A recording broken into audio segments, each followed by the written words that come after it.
Every offseason in the NBA sees big moves go down. Trades get made, picks get made in the draft, and free agency signings get made as well, and all of that combines to shape up the expectations going into the coming year for teams. This last offseason was no different, and a ton of big moves went down that led us to believe certain teams would take a leap, and one of the teams that this applies to is the Phoenix Suns. Last year in the bubble, the Suns were one of the most impressive teams there, going undefeated and looking to carry that momentum into this season. They then acquired future Hall of Famer Chris Paul in the offseason, and as a result, they were seen as a legitimate playoff contender because of this move, and so far this year, they absolutely have been living up to that hype. But while the addition of Chris Paul has definitely played a big part in this, there's actually another player that has taken a huge leap individually on the Suns that hasn't gotten nearly enough attention that he deserves. Which brings us to the topic of today's video.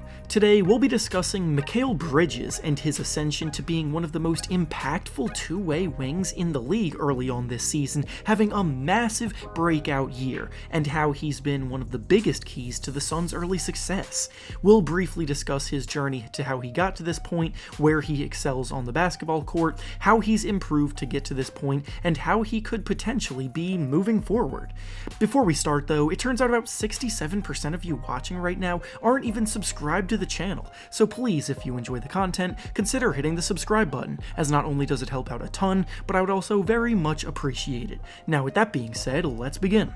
So, early in Mikal Bridges' life, he was always the class clown of his grade, constantly cracking jokes, getting on his teacher's nerves, and never taking things very seriously. He grew up in the Philadelphia area and was just naturally the funny guy of the group. This would land him in the principal's office quite a bit, and while this really isn't anything to worry about, like, seriously, it did represent his immaturity that was clearly something he needed to work on as he rose through the ranks. In fact, this level of immaturity somewhat translated into his early basketball career in high school and early college. Bridges was a naturally gifted athlete who performed well enough in high school to finish his career listed on ESPN's top 100 recruiting list for the class of 2013, but being ranked 82nd, he was by no means guaranteed to end up being an NBA prospect, and after committing to play at Villanova, it was his time there that changed his life completely for the better. Villanova has established themselves as a program that really emphasizes playing together,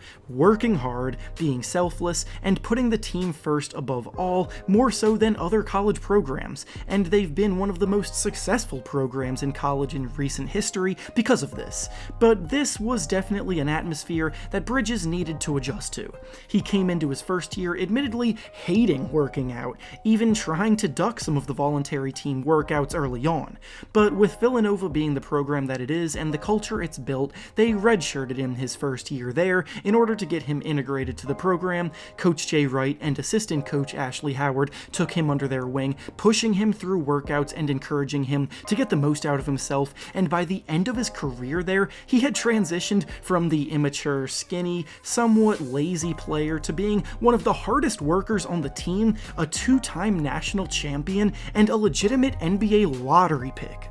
By the end of his Villanova career, he was one of the best defensive prospects in the 2018 NBA draft. He was a terrific shooter of the ball, his athleticism continued to shine through, and his ability to nail the fundamentals all made him a unique draft prospect. He spent 4 years in college, which usually results in NBA teams undervaluing players with his talent at the top of the draft because the one-and-done era is still very much in full effect, and teams tend to value promising youth over experienced production, but Bridges still landed in the lottery that year because he was a special case of a player still having so much more room to grow after showing consistent improvement year after year. He was originally taken 10th overall by the Philadelphia 76ers before being traded to the Phoenix Suns not short after that, and now in Phoenix, he is thriving. His rookie season was promising yet inconsistent, as most rookie seasons are for players, and a lot of it was due to the fact that the Suns were still in rebuild mode with so many players at the wing positions that he plays, forcing them to juggle the minutes amongst everybody, and Mikal's opportunity not being as big. Then in year 2, 2022, he started to show more consistency. His perimeter defense really started to translate to the NBA level as most NBA draft scouts anticipated, and offensively, he was playing more efficiently, which was even further emphasized later in the year when Kelly Oubre got injured and Bridges got placed into the starting lineup to replace him, where he played even better.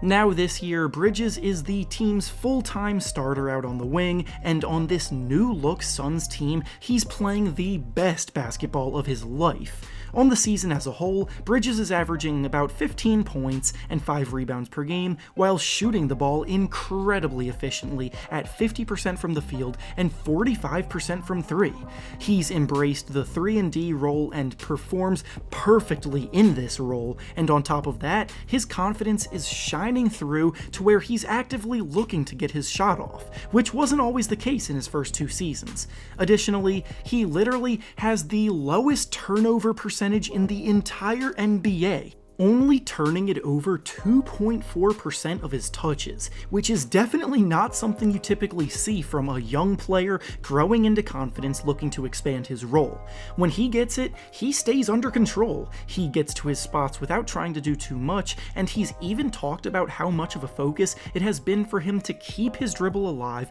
and not leave his feet when looking for passes, as getting out of control like that is often what leads to bad turnovers. Now, the offensive leap he's experiencing will be what catches everyone's eye, but as I said earlier, he was drafted to be a defensive player first, and his perimeter defense has absolutely been living up to the hype. The emphasis on pick-and-roll offense in today's NBA makes it a staple in any team's offense, so being able to defend it is vital for modern-day defenders, and when defending the pick-and-roll so far this season, Bridges ranks amongst the league's best, only allowing 0.71 points per possession in these situations, with anything below 1 typically being a pretty good number, so his number is legitimately great. Additionally, the duo of him and Deandre Ayton rank as the 5th best in the entire league so far at defending pick and rolls together, only allowing 0.76 points per possession. His individual impact is felt by those around him, you can see it from watching the team play, and it's backed up by the numbers. With Bridges on the court, the Suns outscore opponents by about 6.6 points per 100 possessions, but with him off the court, they actually get outscored by 1 point per 100 possessions, seeing a 7.6 point swing across the board. Of course, Devin Booker and Chris Paul are the team's 2 stars that do a lot of the heavy lifting regarding scoring the ball and making plays for those around them, and Deandre Ayton is a former #1 overall pick, holding down the middle on both ends of the court, but Bridges cannot be overlooked as an important cog to the team's success. He just recently put up a career-high 34 points against the Indiana Pacers, and moving forward, with as much firepower as the Suns have, he very well could be in for more performances like that if teams try too hard to shut down the likes of Devin Booker and Chris Paul. The Suns have been rebuilding for a while now, and this seems to finally be the year they're ready to take that leap towards playoff contention, and the development of Bridges is playing a vital role in all of it. And with that being said, that's all I have for you today. Make sure to like the video, subscribe to the channel, and comment down below what you think about Mikal Bridges as a player and for his future. Thanks for watching, and I'll see you all next time.